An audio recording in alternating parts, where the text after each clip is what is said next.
तो इंग्लिश में हमें आई वीक सब्जेक्ट है, क्योंकि अगर वीक सब्जेक्ट से हम मॉर्निंग में स्टार्ट करेंगे तो भी हम दिन। हेलो एवरीवन, तो इस वीडियो में बात करेंगे कि खुद का कैसे परफेक्ट स्टडी रूटीन बनाना है।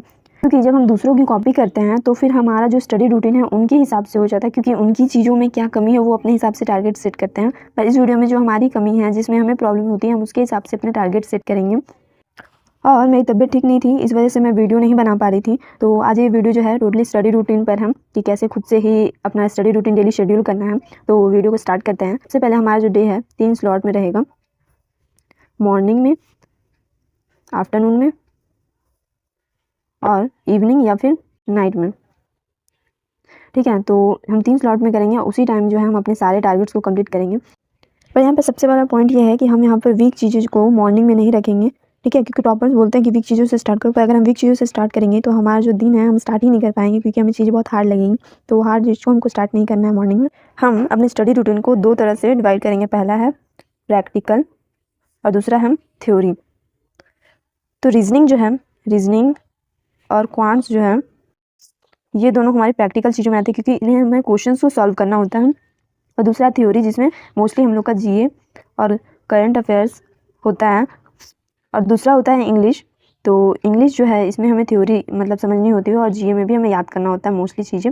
एरर और ये सब बनाने होते हैं, पर मोस्टली इसमें थ्योरी और प्रैक्टिकल मिक्स होता है।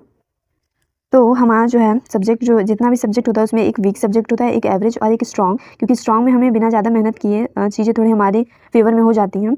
तो इस हिसाब से ठीक है। अब आगे बात करते हैं कि सबसे पहले हमें क्या करना है। सुबह उठ के सबसे पहले कैलकुलेशन करना है 10 मिनट्स मॉर्निंग में ही, और करंट अफेयर्स करना है हमें। तो सबसे पहले जो फिक्स है वो चीज़ बात करते हैं। मॉर्निंग में हमें कैलकुलेशन जो है 10 मिनट करना है, वो एकदम फिक्स है। और दूसरा जो है करंट अफेयर्स। तो ऐसा होगा कि करंट अफेयर्स जब आप सुबह स्टार्ट करेंगे तो बहुत सारे जिस भी टीचर से आप करते हैं उनका नहीं आया रहेगा उस दिन का, तो आप एक दिन पीछे का लेकर के चलेंगे, तो फिर आप अपने रूटीन को अच्छे से कंप्लीट कर पाएंगे। तो उसके बाद आपको मॉर्निंग में करंट अफेयर्स करना है और उसके क्विजेज लगाने हैं, क्योंकि मॉर्निंग में याद करने वाली चीज़ें जो है वो थोड़ी जल्दी हो जाती हैं, क्योंकि उस समय माइंड में कुछ ज़्यादा भरा हुआ नहीं रहता है। उसके बाद अगर हमें कोई मूक देना है तो फिर करंट अफेयर्स करने के बाद हम मूक तुरंत ही दे देंगे, क्योंकि अभी हमारी स्टडी जो है स्टार्ट नहीं हुई है।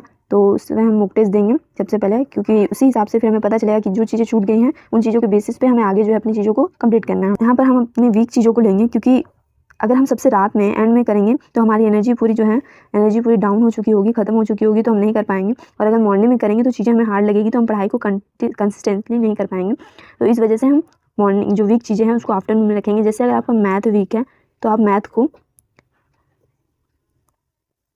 आफ्टरनून में करेंगे। और मैथ में जो 3 चीज़ें होती है, सिंप्लीफिकेशन, अर्थमेटिक और फिर डाटा इंटरप्रिटेशन।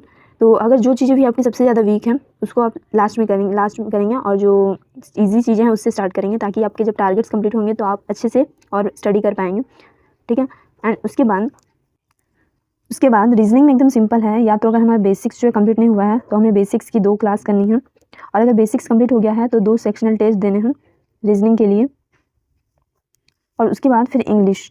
अगर आपका इंग्लिश जो है वीक है तो इंग्लिश को आप यहाँ की जगह यहाँ पे रखेंगे और यहाँ पर मैथ्स को रखेंगे, क्योंकि आप उसे कर पाएंगे। अगर मैथ्स जो है आपका वीक नहीं है तो फिर आप एंड में रख सकते हैं, पर अगर मैथ्स वीक है तो फिर मैथ को दोपहर में रखेंगे हम।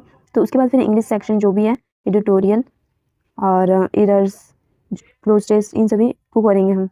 तो बेसिकली कैलकुलेशन जो है हमें सुबह में करनी ही है, और करंट अफेयर्स जो है सुबह में ही करना है, क्योंकि उस समय हमारा माइंड जो है क्लियर रहता है, तो हमें चीज़ें बहुत जल्दी रिटेन होंगी और ज़्यादा से ज़्यादा चीज़ें याद रह पाएंगी। तो इस वजह से हमें करंट अफेयर्स सुबह में ही कर लेना है। उसके बाद अगर मॉक टेस्ट देना है तो हम उसी टाइम देंगे।